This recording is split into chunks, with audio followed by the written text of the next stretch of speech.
Hey everyone, welcome to the first episode of All Bulls Podcast. Some of you know me posting a message board from realgm.com on the Chicago Bulls forum. I go by the username PDUH01. I've been posting that forum for a long time, since I believe 2001. And some of you may know me posting from ESPN message board on the Chicago Bulls section. Uh, that was like before I start posting realgm.com on the Chicago Bulls subforum. Um, obvious, this podcast will be about Chicago Bulls. So let's get this started, shall we? Last week there were numerous rumors, and we have trades. Yes, we have trades. I believe end of last week. I believe Friday. Last Friday, we make a trade. It's not really a major trade, but I will talk about it a little bit later. I will start with the rumors going on last week. Rumors about a trade rumor regarding Jimmy Butler. There were a couple teams interested in him. One of the teams are the Minnesota Timberwolves, interested in trading their number 5 overall pick for this year's draft for Jimmy Butler. The other team that interested in Jimmy Butler is the Boston Celtics, which they interested in trading their number 3 overall pick for this year's draft for Jimmy Butler. The NBA draft is this Thursday, June 23rd. Personally, let's talk about the trade. Start with the Minnesota Timberwolves. I want to trade Jimmy Butler for the number 5 overall pick straight up. This draft class is weak. Yes, it's a weak draft class in terms of franchise player. If this draft class was pretty strong in terms of franchise player, that's a whole different ball game. But it isn't.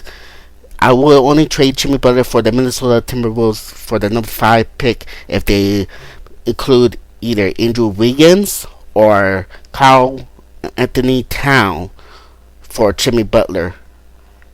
Karl Anthony Towns or Andrew Wiggins with the number 5 pick in the package for Jimmy Butler. That's the only time I would deal with the Minnesota Timberwolves. They are not really good trade partners. I know some Bulls fans on Twitter or other message board that they want to do this trade for straight up trade number 5 pick, but people need excuse me, I can't talk right now. Trade the number 5 pick straight up for Jimmy Butler, but people need to understand about Jimmy Butler's value. Right now, the Bulls' only good assets in terms of value that give good value in return is Jimmy Butler right now at the moment. Of course I could be wrong. Who knows what other players we have on the roster, what their value is. So who knows? But honestly, with this draft class, I would ask for Andrew Wiggins or Karl Anthony Towns package for the number 5 pick included for Jimmy Butler. Jimmy Butler is in his prime. People need to understand that this draft class, like I said, is weak in terms of franchise player. You don't trade Jimmy Butler for number 5 overall pick straight up. Jimmy Butler is an all-star.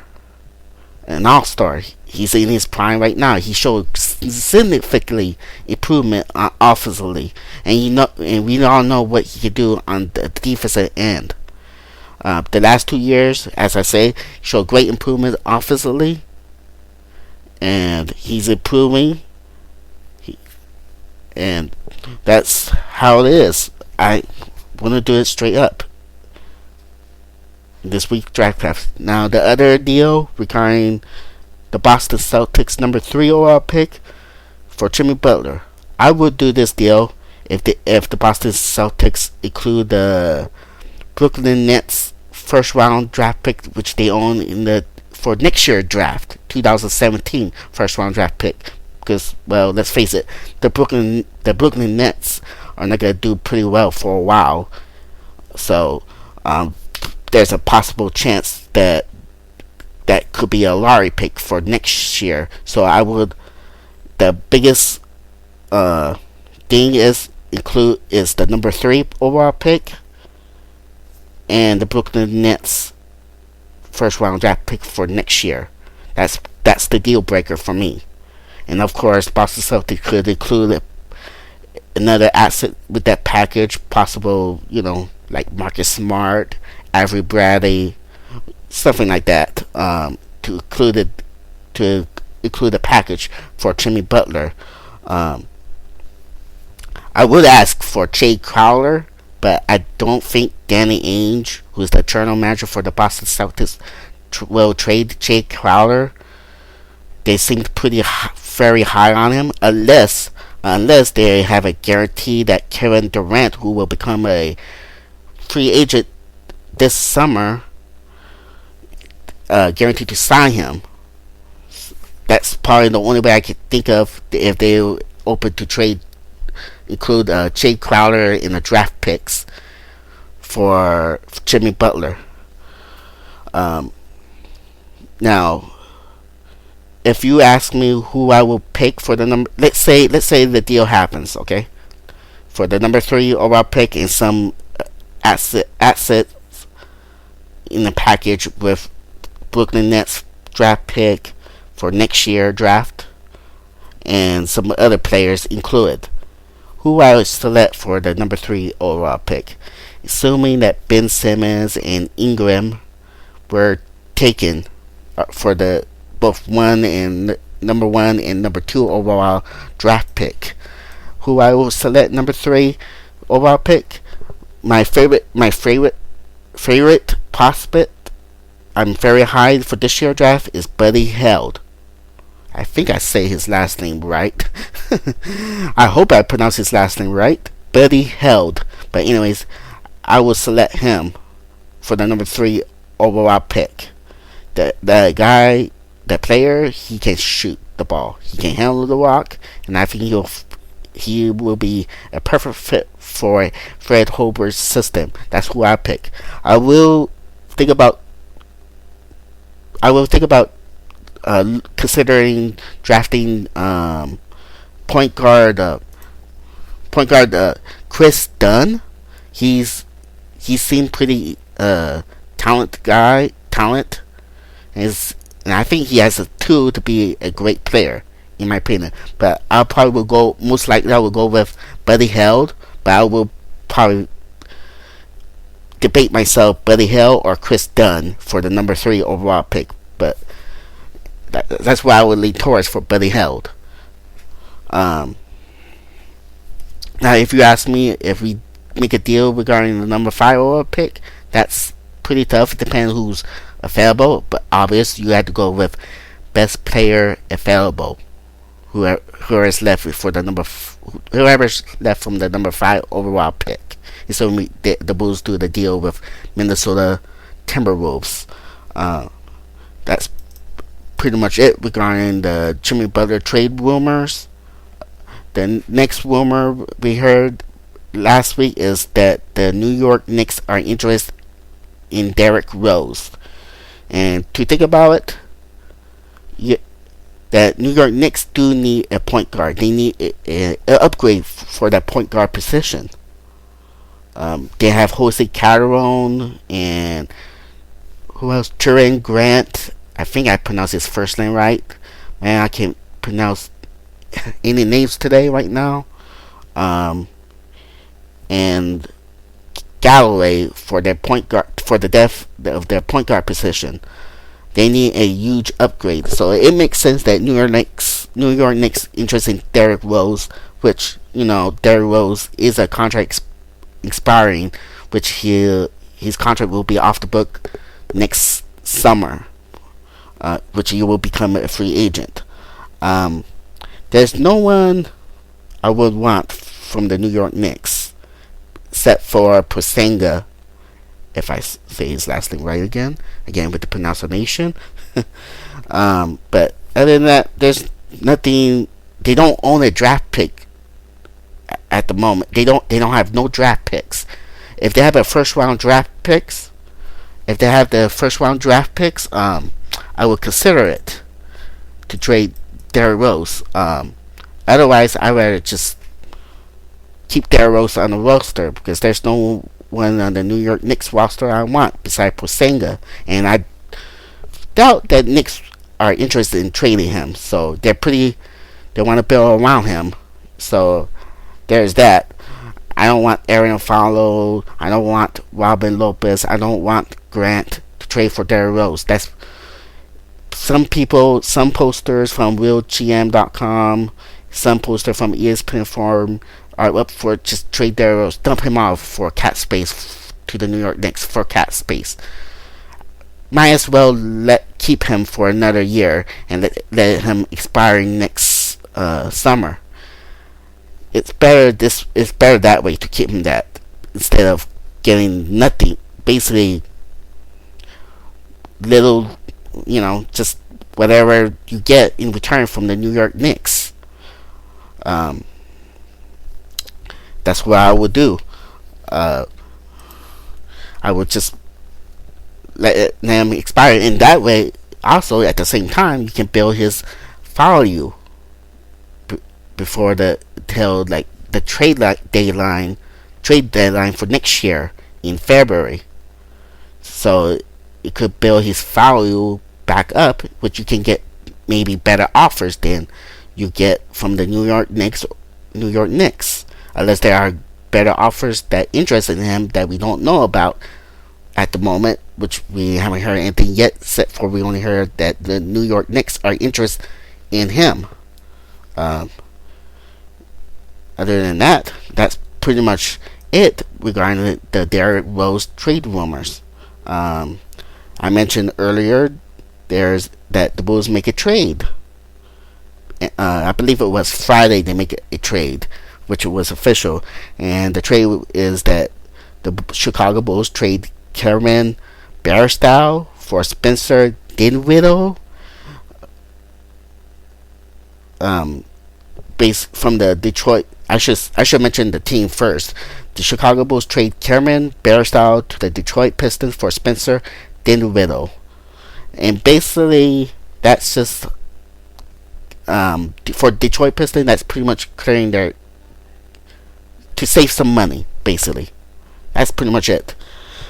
But at least we got rid of Cameron Bairstow. We actually got an actual future, maybe servable NBA player in Spencer Dinwiddie.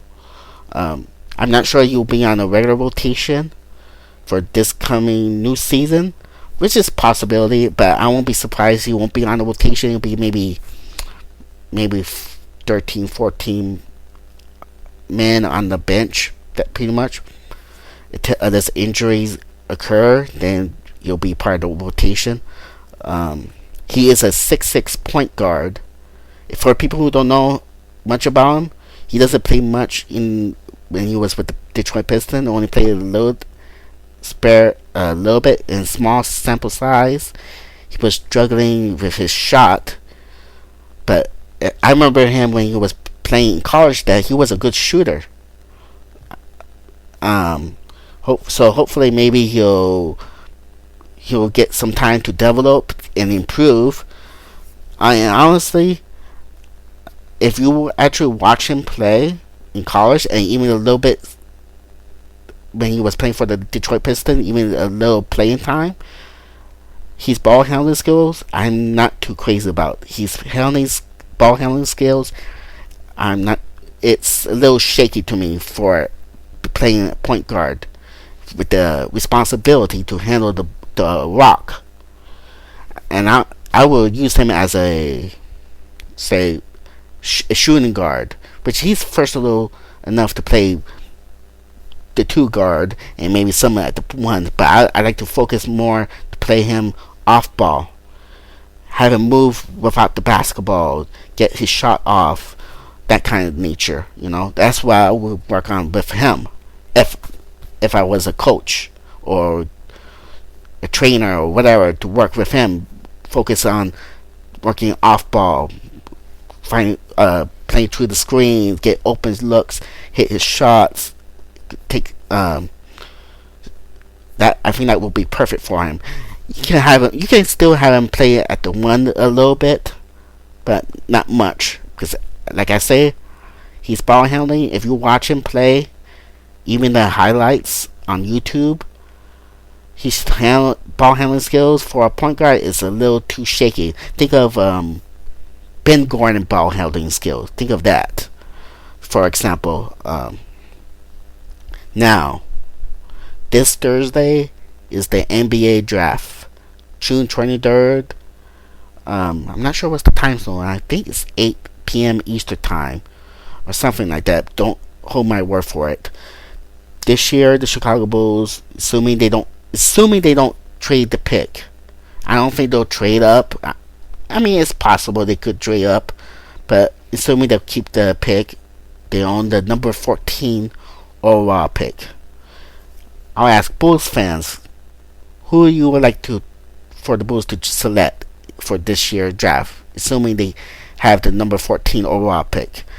Yeah, I think the Bulls could get like a potential starter with the number 14 overall pick. I think there's some dark horses.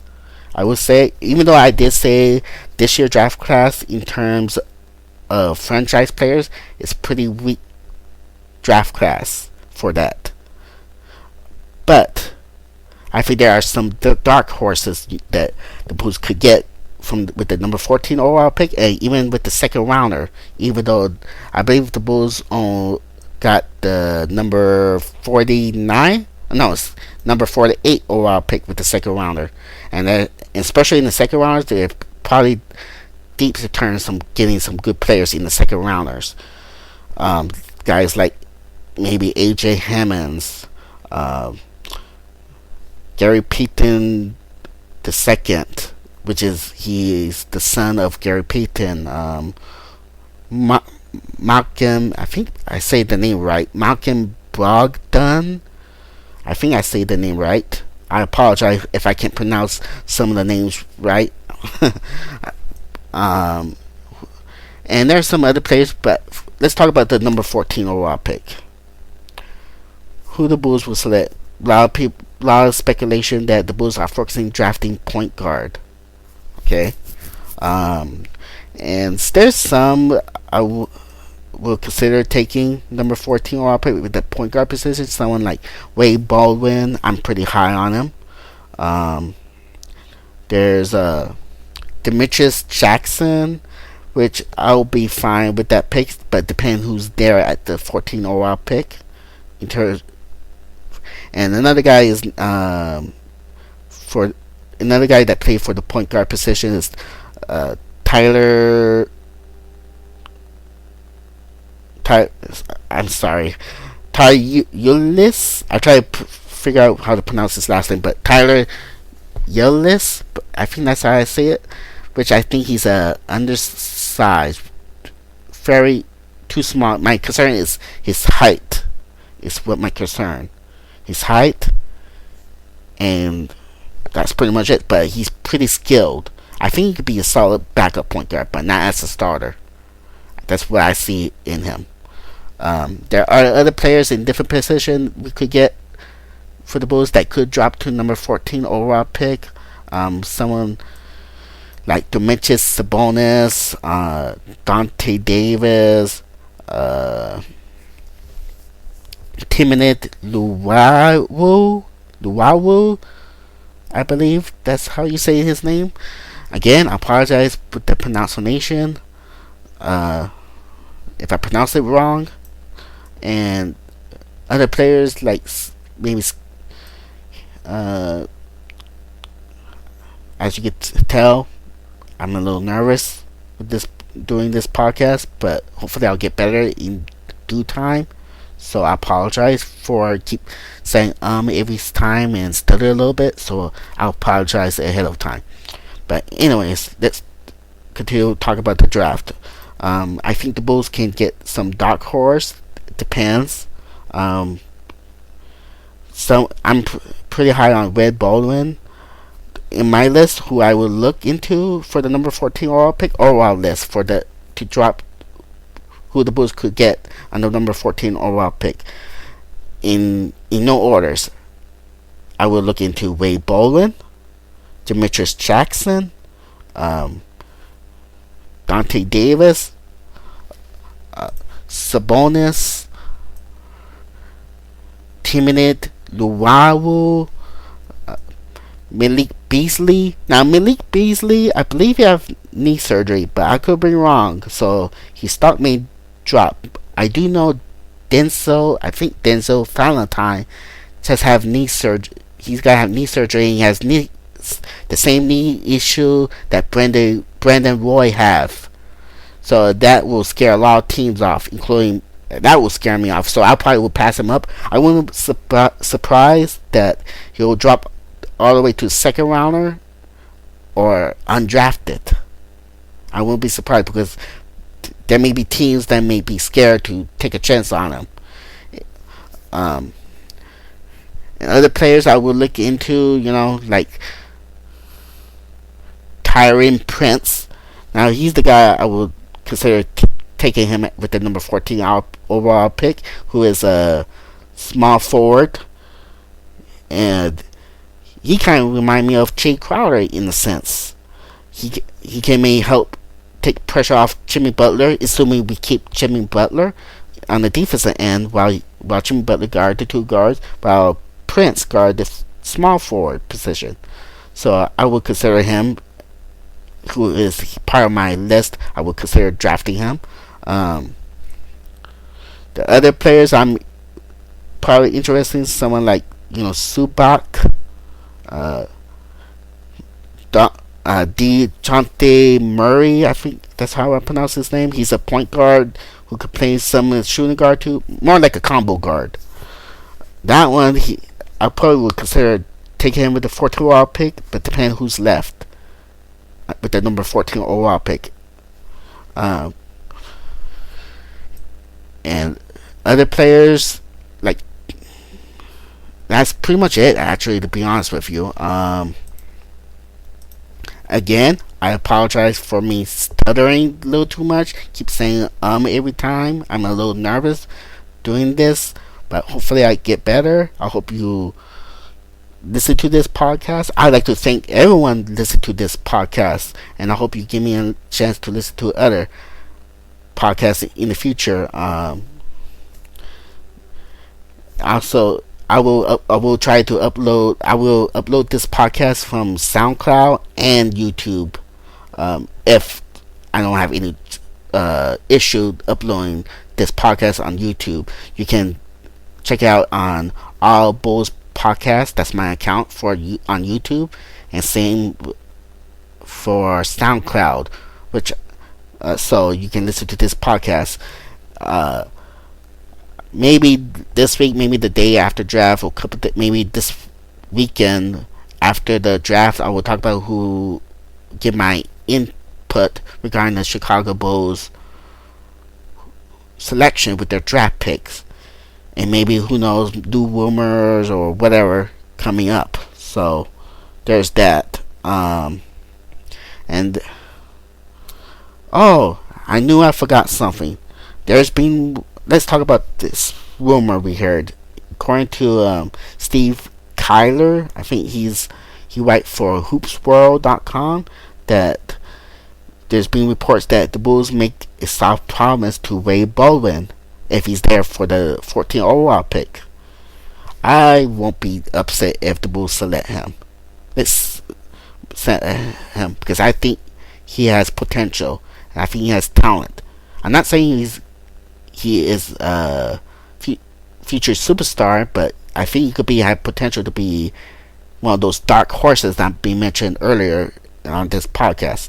So we see about this for this Thursday on draft. So my next podcast maybe this weekend. I hope, and once I upload this on YouTube, just subscribe it. Thank you for listening to my podcast. I will also upload this on SoundCloud too. So everyone, and I'd like to say Happy Father's Day, and have a good day, everyone. Enjoy yourself.